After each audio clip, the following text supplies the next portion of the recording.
cracking, guys? Ryan, also knows 48 News here. Sorry I did not hit you up with a LSU prediction video or a college football picks video.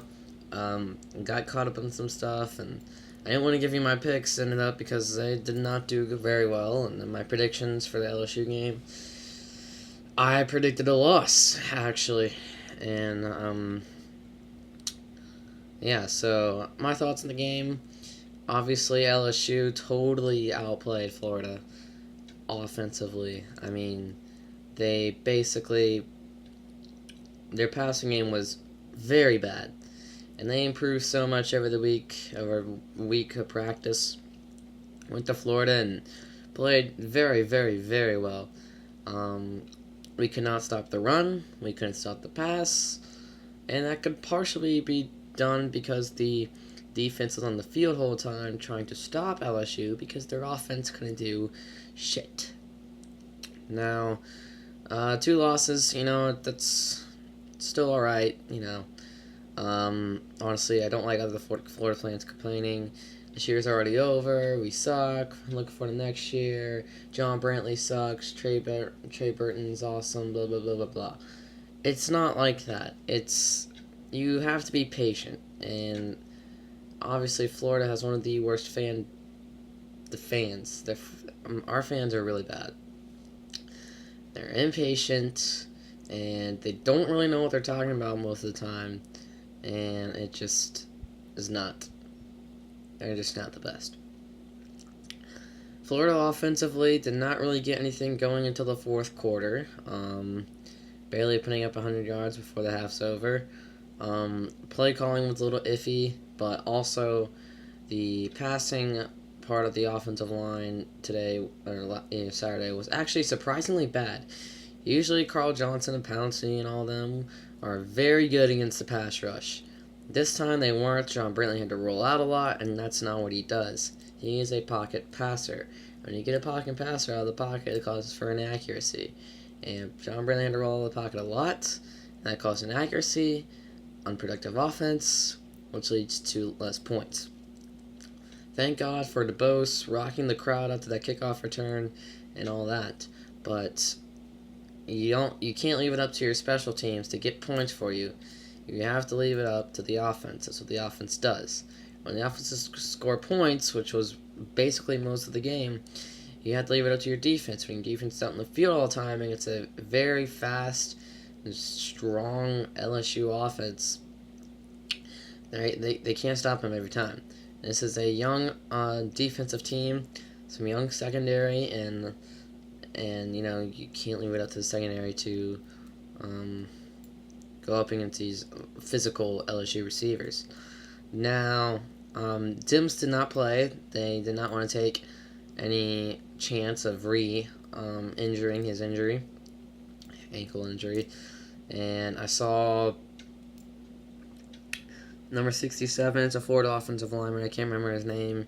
He got hurt during the game, and also so did, I think, Carl Johnson got hurt. He was limping off the sidelines after one play, but then he came back on. Obviously, he just kind of rolled over or something. But the offensive line was battered up. Brantley was injured as well, having a broken rib. Was it a broken rib? Can't remember. And a sprained thumb, and basically, when you go into a game with all those injuries and then you let your quarterback get hit a lot, that is not good. And especially when you leave him out there in the wildcat, the block, it's a waste of a player. And honestly, it just leads to more risk of injury. It's not the smartest thing to do. That is part of the play calling by Florida. When Trey Burton comes in as quarterback, they put John Brantley at wide receiver, like I said, which not only is a waste of a player to block, but also a more likable injury. And when you put Trey Burton on quarterback, the defense knows it's going to be a running play. So it doesn't really help when you have Trey Burton and he just runs every single time. Yes, he might get 9-10 yards the first couple times, but after that, the defense is going to know what's going to happen. You can't keep on calling the same plays over and over again and expect them to work. So Steve Adagio needs to very much so work on that. Calling swing passes 10 times calling Trey Burton up the middle 10 times, it's not going to get you any good. Plus, when you leave a already injured quarterback vulnerable in a very good pass rushing team and a very beat up offensive line is shotgun 5 wide and your receivers can't get open, it's just, I don't understand. You gotta know what's going on. And play calling was part of the deal yesterday on offense, but also so was the execution. Running league, nobody can find a hole. Which, by the way, also those options that Florida runs, very rarely are they successful. But not only that, Brantley gets hit every single time, which probably is the reason why he's got broken ribs, or I don't know, just more likable to injury, and I don't like it. They just Dazio's play calling has been very well. I think his play calling they executed his play calling finally in the fourth quarter on those last 2 drives, and then the defense had to stop them. It did, and the offense went back out there again and didn't help. So it was a great game by LSU. I actually said in the beginning of the season, if you watched my Florida season predictions before the season started, I actually predicted one of the losses to be LSU. I didn't know it was going to happen like this, but it did. Obviously, Florida coming out with the orange jerseys for the first time since Emmitt Smith's last game in the 80s, and obviously that didn't do anything to fire up the crowd, really, but I like them personally. Obviously, if any of you Florida fans leave comments, it's probably going to be about the field goal and the touchdown. So let me just give you a little info on that. I was in the stadium, and I had no idea that there would be such controversy about that fake field goal being a forward pass. Now, right before they snapped the ball, I was thinking this is going to be a fake. And I was listening to the Steve Russell show after the game, and they said it could have been stopped. But Janoris Jenkins took a bad angle on coming in for trying to block a field goal, and if he had taken a lot better angle, he could have gotten the kicker, and Florida would have won the game. Even if really we did win, I really don't think we would have deserved it.